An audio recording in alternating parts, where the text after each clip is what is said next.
ये बताएं कि सीएसएस जिन बच्चों ने करना है उनके लिए क्या बेहतर है, matric, inter, O level, A level?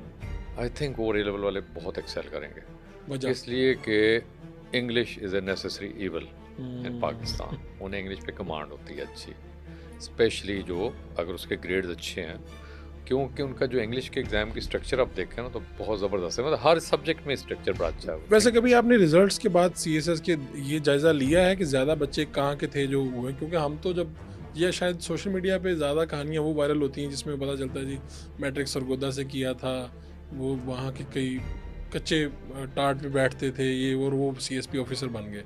अभी क्या चेंजेस आ रही हैं? क्या ओ लेवल, ए लेवल वाले बच्चे भी उतने ही ज़्यादा हैं रेशो में, या वो ज़्यादा हैं? ये स्टेटिस्टिक्स ज़रा देखनी पड़ेगी। अच्छा, मेरा ठीक। ख्याल में चूँकि देखें ना कि परसेंटेज हम देखनी पड़ेगी। अभी भी big chunk of people go for matric and FSc. और हम्म। दूसरा जहाँ पे आपने बात किया ना टाट वगैरह के स्कूलों की, देखें मेरिट को मैं लेता हूँ, it's like a flood, it makes its own way. बच्चा चाहे किस बैकग्राउंड का है, अभी मुझे हाँ। याद है तो 10-15 साल पहले सीएसएस का एक मैंने रिजल्ट देखा था, कराची के एक माली के बेटे ने टॉप किया था।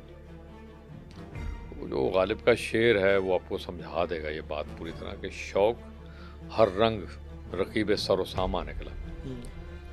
कैस तस्वीर के पर्दे में भी उरिया निकला।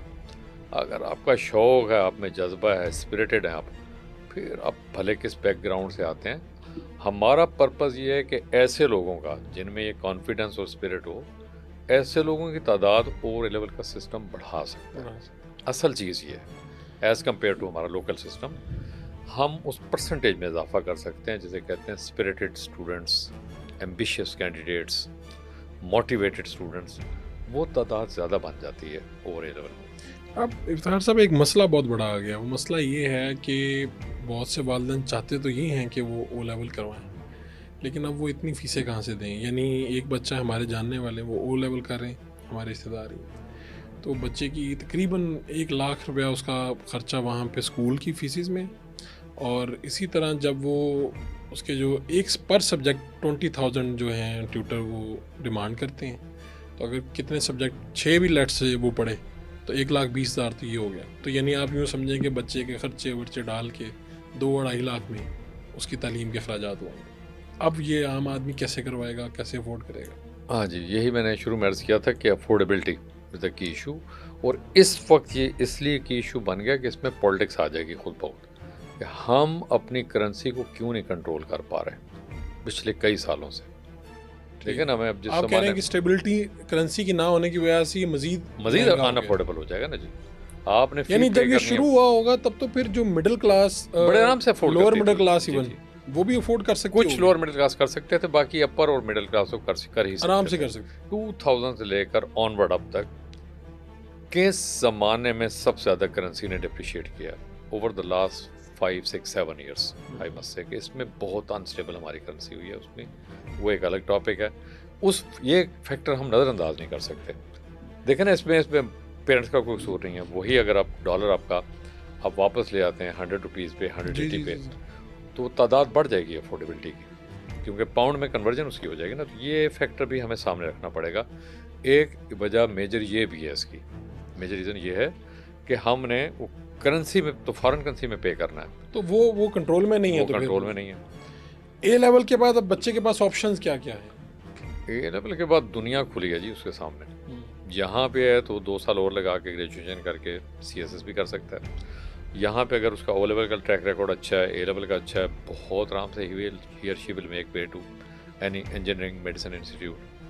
और अगर दुनिया में उसने कहीं पे भी एडमिशन मिल सकता कहीं है पे उसे? मिल सकता है। दूसरा है कि अगर उसने दूसरे सब्जेक्ट रखे हैं जिन्हें हम आर्ट्स कहते हैं आम जबान में, या जिसे सोशल साइंसेस कह लीजिए, या ह्यूमैनिटीज़ का ग्रुप भी कहते हैं उसे, उसमें अब जाएं तो वहाँ पे एमबीए भी कर सकता है।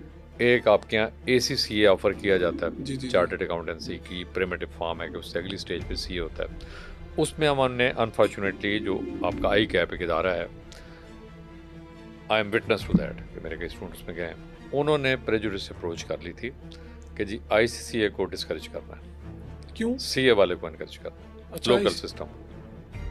हालांकि वो एक बेटर सिस्टम है। आप बजाय इसके देखें ना, हमारी एक अप्रोच होती है कि हम अपने सिस्टम को इम्प्रूव करेंगे या दूसरे के सिस्टम को डिग्रेड करेंगे, हमारा कॉमन सेंस क्या कहता है, हमें अपना करना हमें चाहिए। अपना तैयारी करना तो चाहिए। अच्छा, हम उस दूसरी तरफ चल पड़ते हैं, हमारा हम बस कहते उस हैं पे जो चलता है। इस तरह आएगा उसको नहीं सही जी करना। ये बताएं कि एक बच्चा है जिसने मैट्रिक यहाँ पे ओ लेवल कर लिया, अब इसके बाद उसने कहा जी मैंने जाना है डॉक्टर बनना है।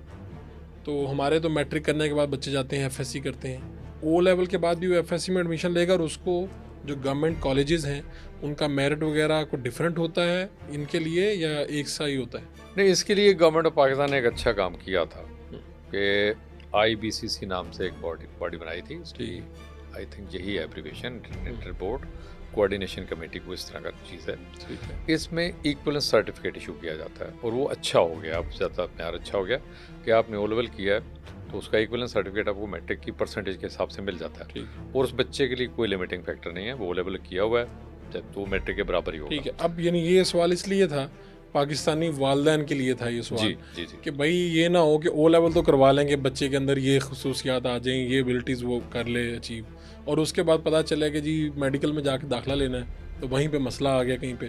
तो इसका मतलब है कि पाकिस्तान के जो सरकारी इदारे हैं, तालीमी इदारे, वो इस चीज़ को इनकरेज या डिस्करेज नहीं करते, चाहे आप मैट्रिक से आ रहे हैं चाहे ओ लेवल से आ रहे हैं। जी। पहले ये किसी हद तक, अब समझ लीजिए, कुछ प्रेजुडिस अप्रोच थी, हम्म, कुछ इस सिस्टम बायस रखा जाता था।